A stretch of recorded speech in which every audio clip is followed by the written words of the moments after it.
Hi, everyone, and welcome back to another LinkedIn Live. This is going to be the December edition with myself and Adam. And we're going to be talking about what's the deal with recruiters from a nursing perspective. So, for those of you that don't know me, my name is Sarah Fung. I'm an experienced registered nurse. I'm also the founder of the RN Resume, so helping nurses with all things careers, whether it be resumes, cover letters, job interview preparation, career coaching, and just talking about anything that affects nurses and their jobs. And I'll just hand it over to Adam to introduce himself. Yeah, hi everybody. My name is Adam. I am a healthcare recruiter. I've been recruiting for 7 years overall and 4 years in healthcare. Awesome. So we want to talk about recruiters because I think it's something that not a lot of nurses know about and would like to know more about. So maybe we could just start by talking about what exactly a recruiter is. Like, how would you describe yourself to people? So essentially, I am the central point of between the candidate and the hiring manager. So anytime that a position gets released to us, we usually have what's called an intake meeting. So regardless of whatever position is, if it's clinical, non-clinical, bedside, non-bedside, we always want to make sure that we know exactly what the hiring manager is looking for. So really, we're trying to present the best candidate and help with the organization's retention rate, as well as keeping the candidate experience positive and yourself as a candidate having a really positive outlook of the organization. And ultimately, as much as people don't like to hear it, our goal is to actually keep you in the job and to get you the job that you're looking for. And even the job that you're not looking for too, because some recruiters are either waiting for applications to come in, or we are also actively sourcing candidates based on what the hiring manager is looking for. So if you see a recruiter reaching out to you, typically they're looking for a very specific thing.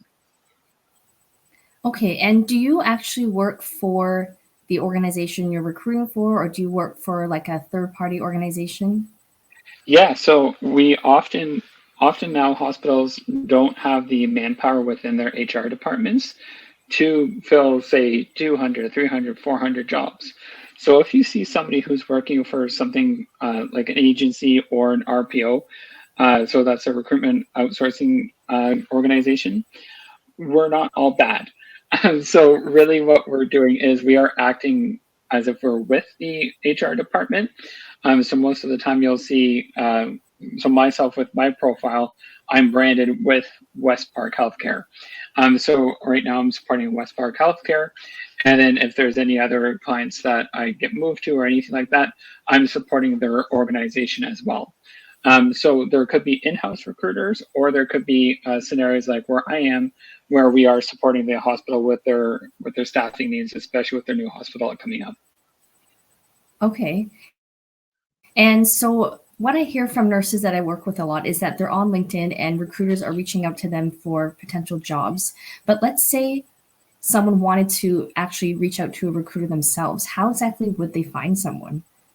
Yeah, so what you could do is you can essentially go on to LinkedIn, search whatever organization that you're looking for, and then make sure that you look up the different names of recruiters. So we go by a couple of different things. So like for West Park, we're recruitment consultants. There's also talent acquisition specialists. Some people just write TA. So do your research beforehand and make sure that you kind of take a little bit of a look and see what are the different words used for recruiters and do your searches there. But what you want to do is you want to check their LinkedIn profiles that they're still currently there, because people have moved uh, outside of healthcare. They're still in healthcare, but in a different role. They may not be the right person. But also just make sure that you're sending them a message too with what you're actually looking for in your next job, instead of saying, I'm a nurse, what do you have? And so sometimes I've had those conversations and I found out that the nurse is a clinical informatics specialist now, and they're looking for that type of a role, but they haven't updated their LinkedIn profile, which is so important that you do that, and that when you are reaching out to people in an organization, that you're being very specific in what you're looking for, because what we don't want to have happen is one, we don't want you to go for a position just in order to make a switch. It's going to want to benefit you in the long run and benefit the organization too. So be very clear in your messaging of what you're looking for. Or if you're still interested in bedside, be very clear as to what you are looking for in a bedside, because not all hospitals have that same function. Yeah, I think that's a really important distinction because I hear from a lot of nurses too that they're often getting messages from recruiters for jobs that they have no interest in. So, for example, if they're looking for a work from home job, they keep getting messages about bedside, but there's nothing on their LinkedIn profile to indicate that's what they're looking for. And that's often what I help nurses with as well when they're optimizing their LinkedIn profiles, is just indicating either upfront or on the back end what type of job you're looking for so that you can get the type of messages that you're hoping to get. And, I actually, to be honest, I hadn't really had much contact with recruiters before connecting with you, Adam. So, how would you describe how to find a reputable recruiter, or like what are some red flags that you should look out for? Yeah, so reputable recruiters, they're always going to be on LinkedIn. That's kind of where the bread and butter is for recruiters. So if you're ever unsure if you've had a random phone call out of the blue, definitely cross-reference that. You could easily do a Google search if you don't have LinkedIn, but it is highly recommendable that if you are on the job hunt, that you do have LinkedIn, so then you can get those potential messages from the recruiters rather than just kind of staying in one space. The more options that you're giving yourself, the more options you have to be contacted. But when you are contacted by a recruiter, they should be introducing themselves properly, saying where they're from. It should be in their email signatures. If you're getting a voicemail from the recruiter, they should still introduce who they are. They should say where they found your information and where you found your resume from, because a lot of the times recruiters are using automated technology where it's not always perfect. So if you do get a message from a recruiter that has found your information through an automated technology, a lot of that technology that we're using nowadays can pull phone numbers, it can pull email addresses. So if you're like, oh, this is kind of weird, how did this person find my information? A lot of the times we have that automated and technology that does find our information for us. So if you do find that, try not to get too freaked out. That is legit what's happening nowadays, including something called contact extension finders. Whereas if you're on LinkedIn or you're on Indeed, recruiters can use that tool to find your email address, and it just scrapes your through the internet. So that's just a bit of a side story there, but Yeah, I know you've mentioned this before, and I think if people don't know that, they might think they're being stalked, but you're just saying there's different ways to find information like email addresses and phone numbers that you may not necessarily have given out or that you can recall giving out. that's exactly it. Like even for myself, I found like old email addresses. I'm just like, wow, I don't even know how they were able to find it, right? But just technology is so advanced nowadays that these extension finders, they do find it for any reason. So depending on, maybe you made a purchase online or anything like that, and the organization, maybe they didn't have proper privacy set up, right? And if you don't look at your privacies, unfortunately things can get taken advantage of, right? So sometimes that's where it could fall into, I call it kind of no man's land in the internet. And then that's where the automated technology does pop up, right? Mhm. But if the recruiter is legitimate, they should be able to say where they're from, what position that they're calling you about. Because if they don't have a position that they're calling you about, that might be something where you might want to be a little bit hesitant about, rather than just saying, oh, I was just looking to see if you're interested in this. Whereas for myself, I usually say, hey, I wanted to reach out and expand my network. If I didn't have a specific position upcoming, or I was trying to build up my pipeline, I sometimes leave it a little bit vague, but people should be responding to you and should be acknowledging who they are and what their purpose of their message to you is.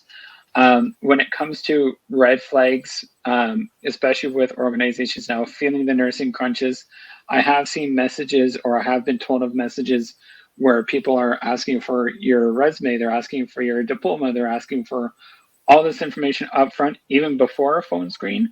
That's something that I would be very hesitant as to bringing up before you even have that initial phone screen with the recruiter.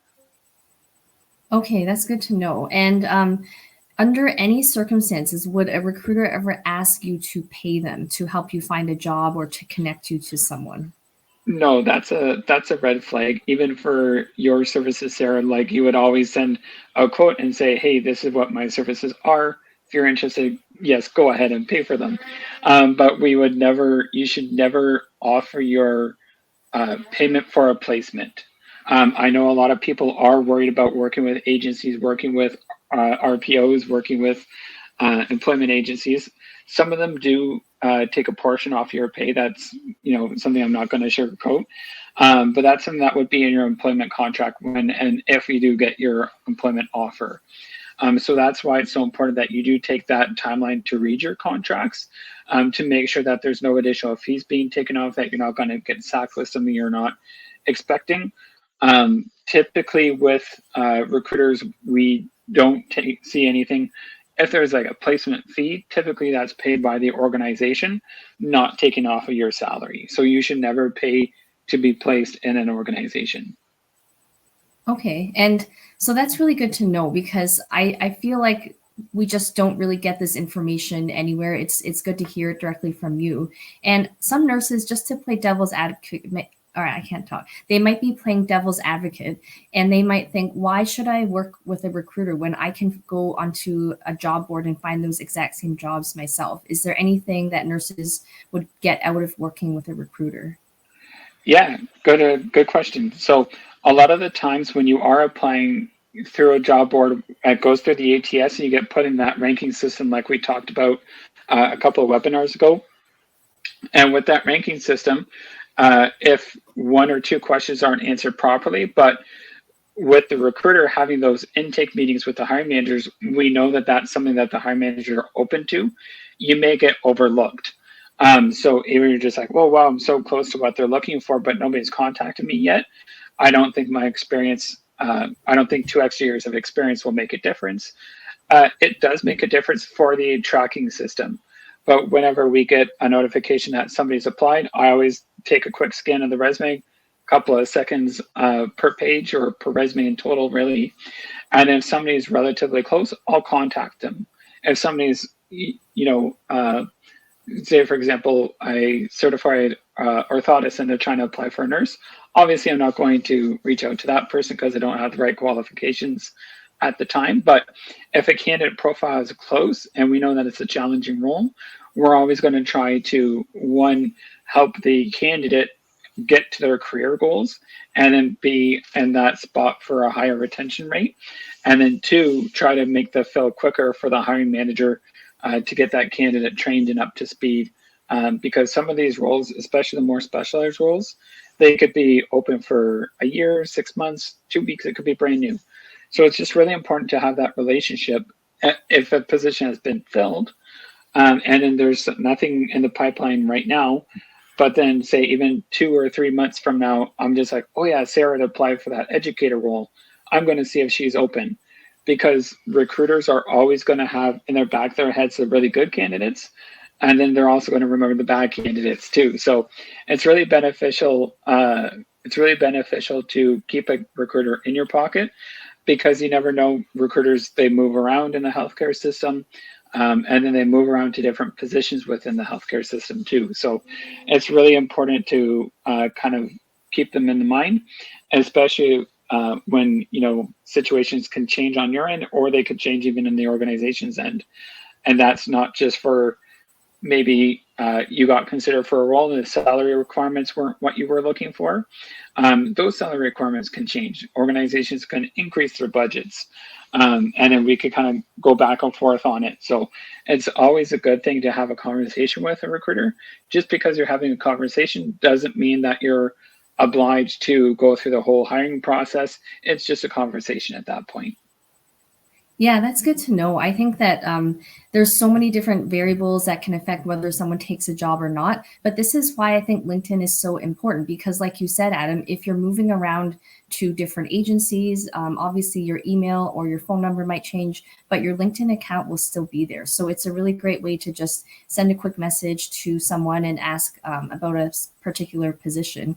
And I just wanted to touch on something you said earlier, which was if someone doesn't necessarily fill out the job application properly, then they might not make it through.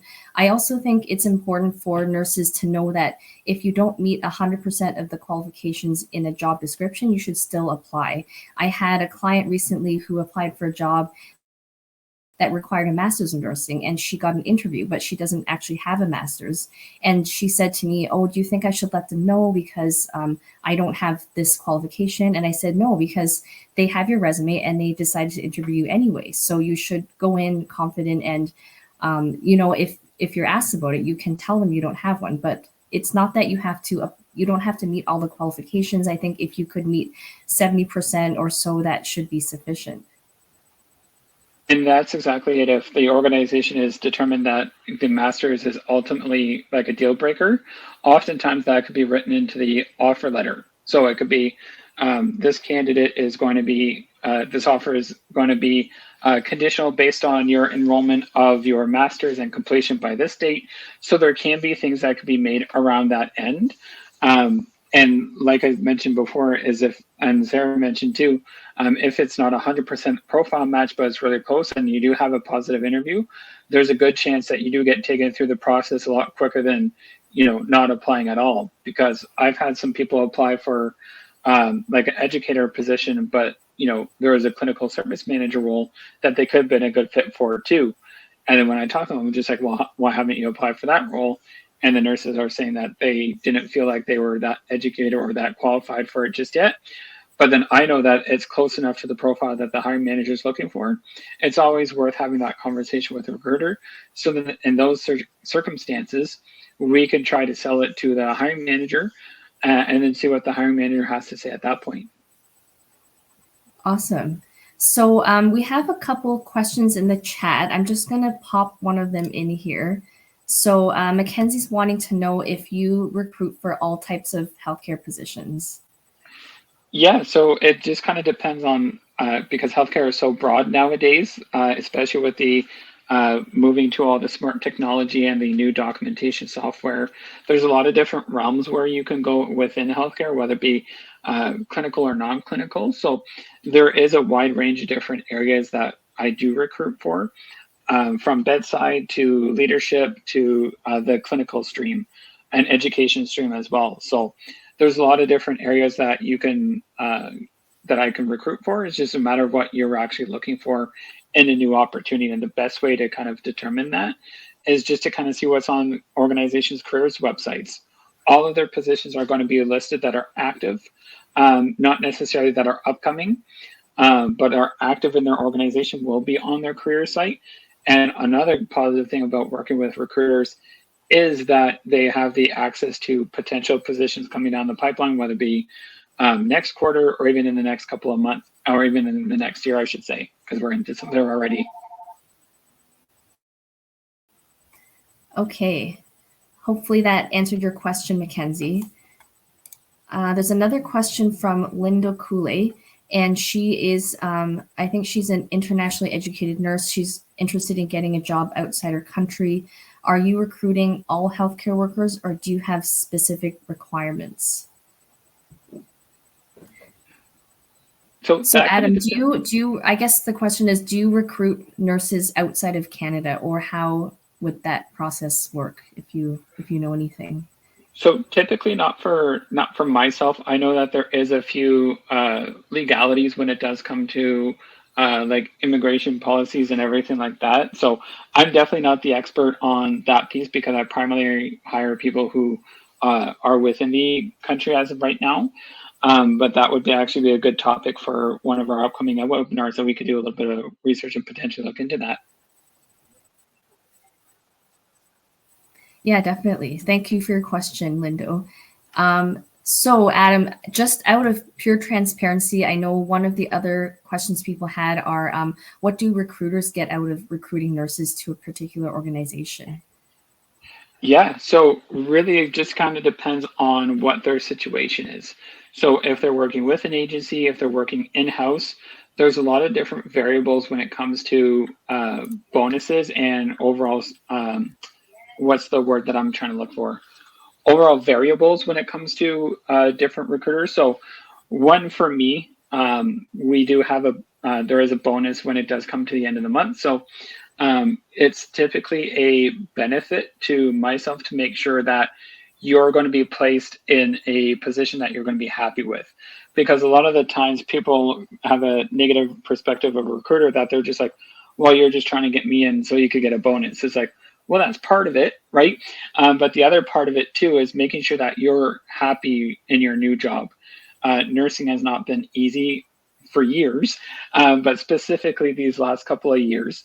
And if you are going to be making a switch within an organization or for another organization, you're going to want to make sure that that switch is going to be beneficial for you and in addition to the organization too. So it's really, really important that, as frustrating as you may have had a really terrible end of your shift, and you're like, that's it, I'm going to go look for a new job. Grass isn't always greener on the other side. So when you are looking for a new opportunity, really take your time and do some internal thought and think about what's going to make you happy at the end of the day. So that's one aspect of it. The other aspect of it too is that for myself, it'll help with my organization's retention of nurses. So if people aren't happy in a job, they're going to go find a job where they are going to be happy, right? When it makes sense for me to know that I'm going to place somebody in a clinical educator role when maybe they're looking for a clinical service manager or a director role.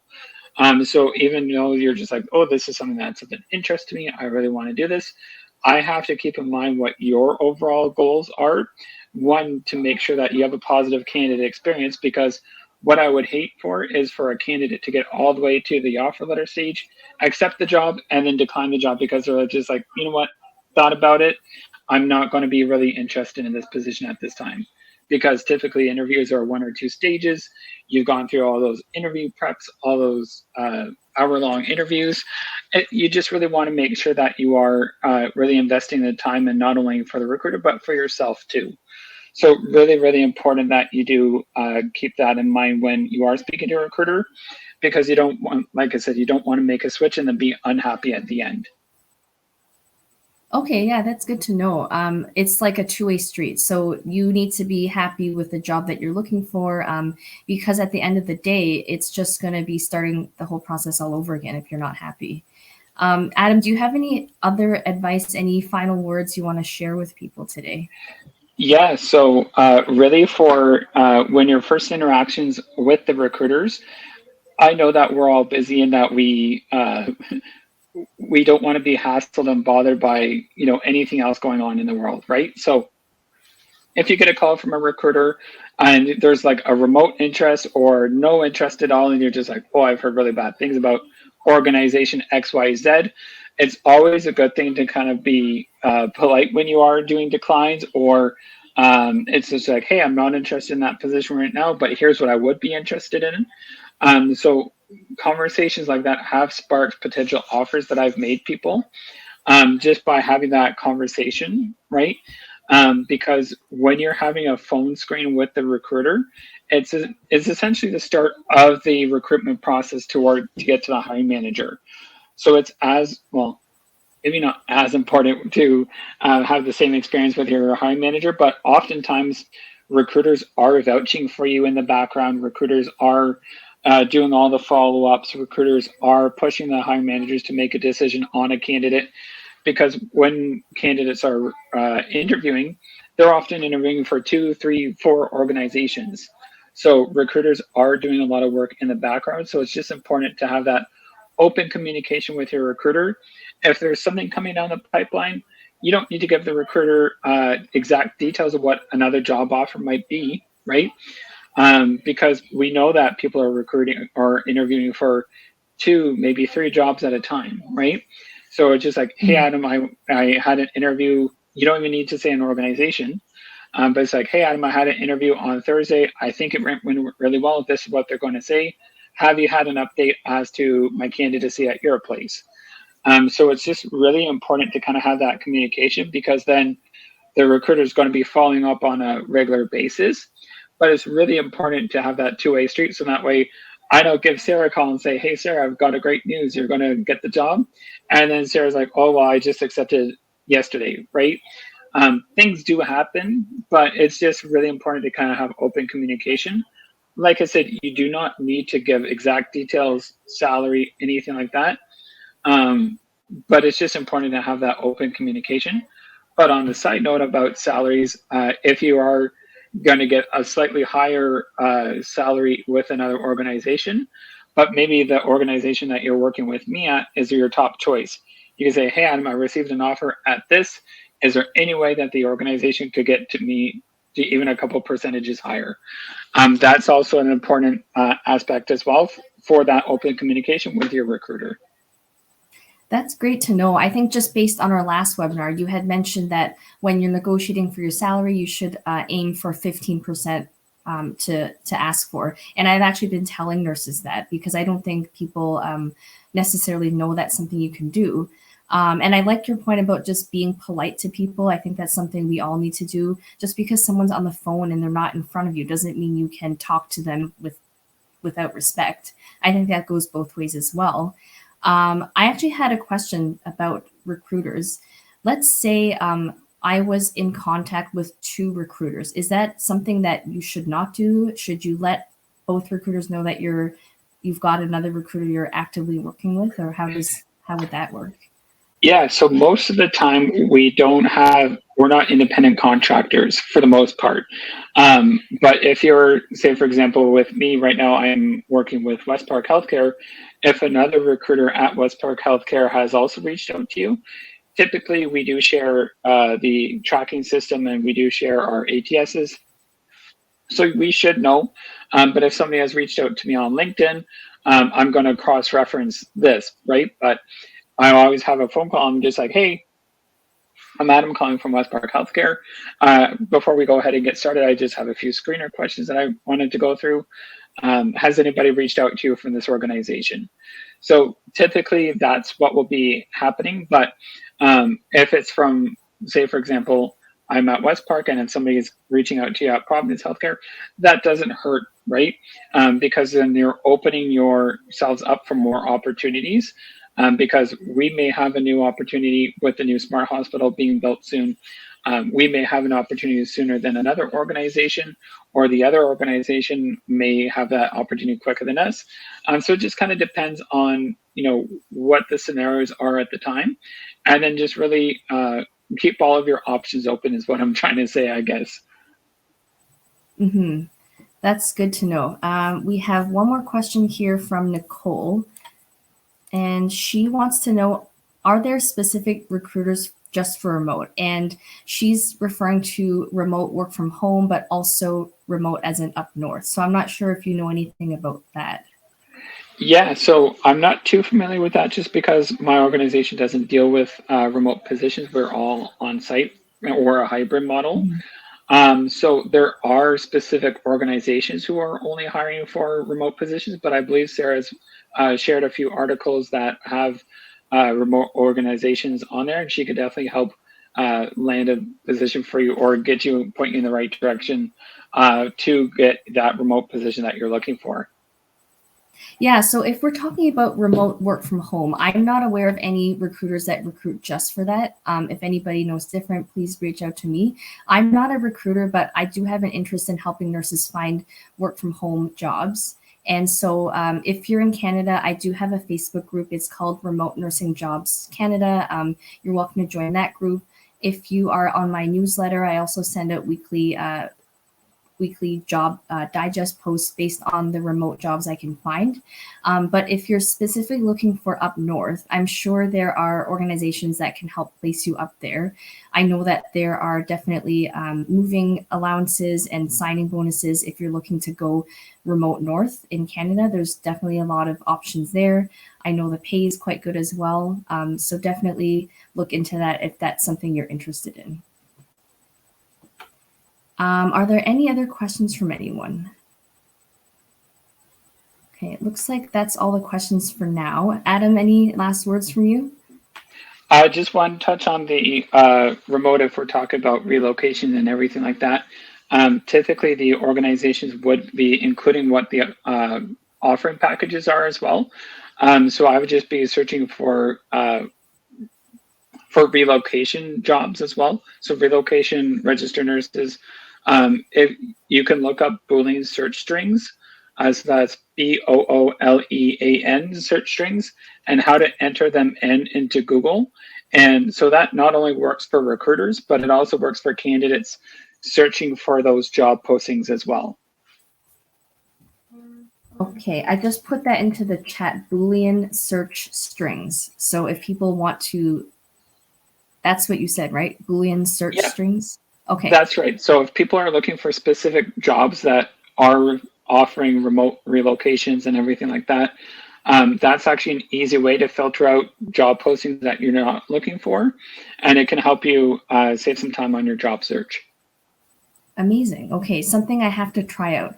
Thank you so much, Adam, for coming on with me again. I hope that all of you listening got something out of this. Feel free to add me or Adam on LinkedIn, and we can definitely help you if you have any other follow-up questions or things that we can guide you on. Thanks so much, everyone. Thanks, everybody.